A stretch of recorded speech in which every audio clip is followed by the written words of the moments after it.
Bismillahirrahmanirrahim. Assalamualaikum warahmatullahi wabarakatuh. Anak-anak yang aku sayangi, alhamdulillah kita pada kali ini masih diberi kesehatan oleh Allah dan selalu mendapat lindungannya.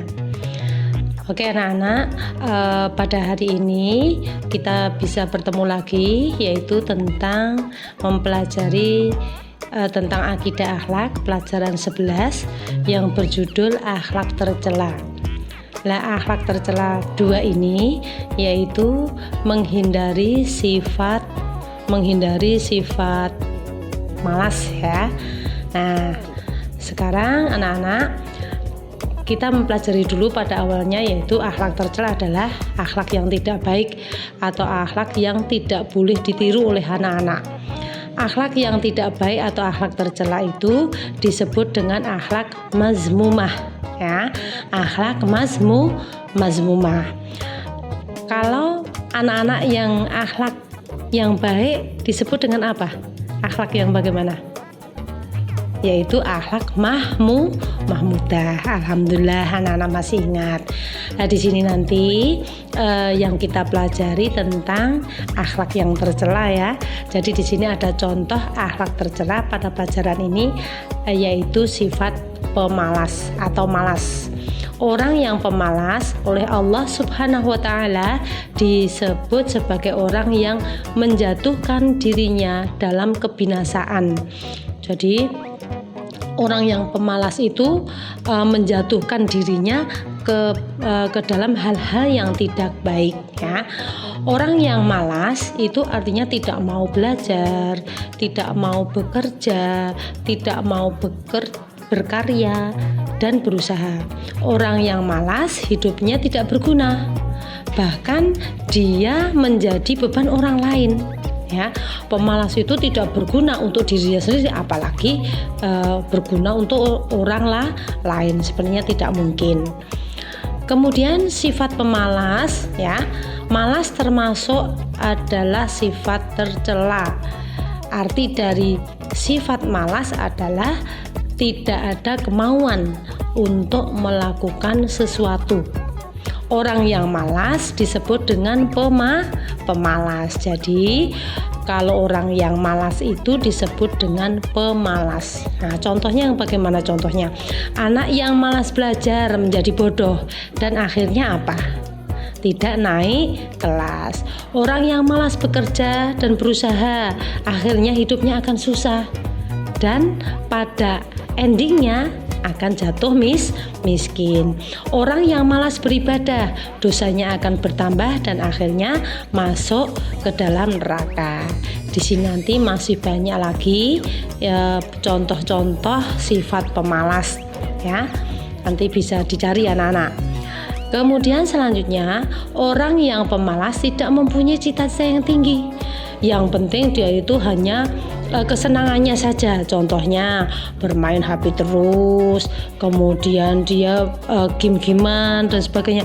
Kalau hanya sedikit untuk selingan mengisi kita waktu biar tidak penat, silahkan. Tapi kalau setiap hari yang seperti itu, maka mengakibatkan tidak baik. Kita nanti akan menjadi orang-orang yang malas ya.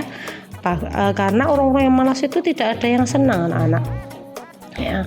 Maka kita selalu berdoa kepada Allah Subhanahu wa taala supaya dijauhkan dari sifat malas dan lemah ya. Allahumma inni a'udzubika minal ajzi wal kasal. Artinya, ya Allah, saya berlindung kepadamu dari sifat lemah dan malas. Nah, ini doa-doanya terutama pada saat kita selesai mengerjakan sholat, terutama sholat 5 waktu. Kemudian tanda-tanda orang pemalas antara lain yaitu suka menunda pekerjaan. Jadi sebenarnya pekerjaan itu bisa dikerjakan sekarang, tapi dia tunda-tunda dulu. Akhirnya malah tidak bisa dikerjakan. Mudah sekali menyerah. Jadi ada tantangan sedikit, dia itu mundur, tidak mau. Bilangnya alasannya sulit, alasannya tidak bisa dan sebagainya, karena tidak mau memikir ya, tidak mau berpikir lebih lanjut. Itu adalah tanda-tanda orang pemalas. Ada lagi yang ketiga adalah sangat tergantung pada orang lain. Dia itu tidak mau berusaha, yang penting nanti seandainya mengerjakan PR, aku nanti meminjam teman saja, atau nanti biar dikerjakan oleh orang tua atau kakak kamu. Nah itu tidak boleh, karena kamu selalu bergantung kepada orang lain, tidak mau mempunyai semangat sendiri atau ingin mengerjakan sesuatu sendiri, tapi mengharapkan atau menggantungkan pada orang lain.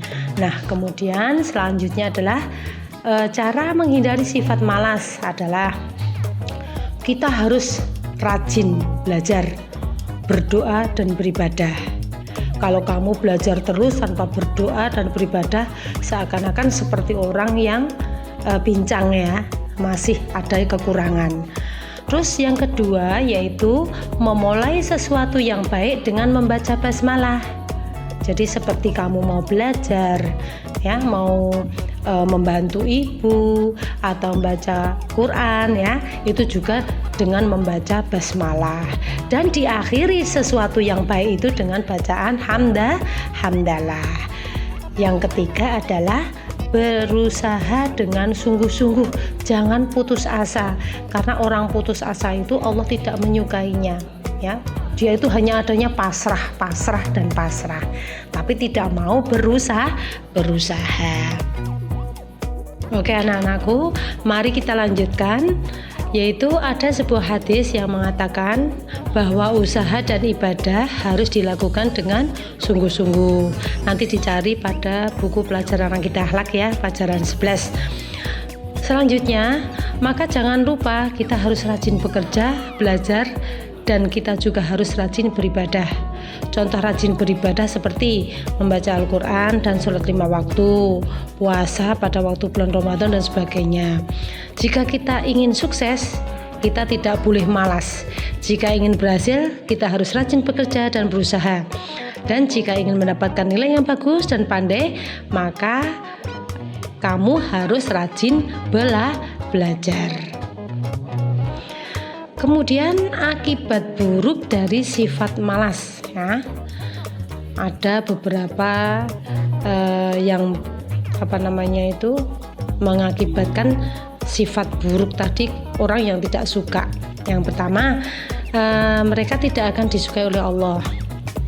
Guru juga tidak suka, orang tua kamu juga tidak suka, dan teman kamu. Kemudian akibat buruknya lagi sifat pemalas itu menjadi beban orang lain ya. Karena apa? Hanya minta bantuan terus, akhirnya orang-orang itu merasa bosan dan jenuh karena tidak ada temannya yang mau usaha sendiri, inginnya hanya menggantungkan kepada orang lain. Kemudian dia itu banyak bermain yang tidak berguna, waktunya akhirnya terbuang sia-sia. Orang yang semacam itu maka cita-citanya tidak akan tercapai ya. Kemudian akan menyesal di kemudian hari. Ingat anak-anak, penyesalan itu adanya di belakang, tidak ada penyesalan adanya di depan. Maka jangan sampai kamu mengikuti hal yang semacam itu. Kemudian Nabi Muhammad SAW merupakan contoh orang yang bersifat jujur dan rajin ya. Maka karena kejujurannya itu Nabi Muhammad mendapat gelar Al-Amin yang artinya adalah dapat dipercaya. Selanjutnya yaitu malas ya, merupakan penyakit bagi setiap orang. Nah, hal semacam itu harus kita apakan anak-anak? Harus kita jangan diterima, jangan pasrah saja, tapi harus kita lawan ya. Itu seperti halnya yaitu penyakit. Maka dari itu anak-anak, pesannya Bu Eni, hindari sifat pemalas, jangan sampai kamu terkena penyakit malas itu tapi kamu harus bisa menghindari agar kamu nanti bisa bahagia dan selamat baik di dunia maupun di akhirat ya. Jangan lupa anak-anak sholat 5 waktu dan nurut sama orang tua ya, karena posisinya baru semacam ini, kamu tidak boleh membuat susah orang lain, terutama orang tua kamu. Oke anak-anak, pertemuan pada kali ini sebelum kita akhiri, kita membaca hamdalah bersama-sama. Alhamdulillahirrahmanirrahim. Akhirul kalam billahi taufiq wal hidayah. Assalamualaikum warahmatullahi wabarakatuh.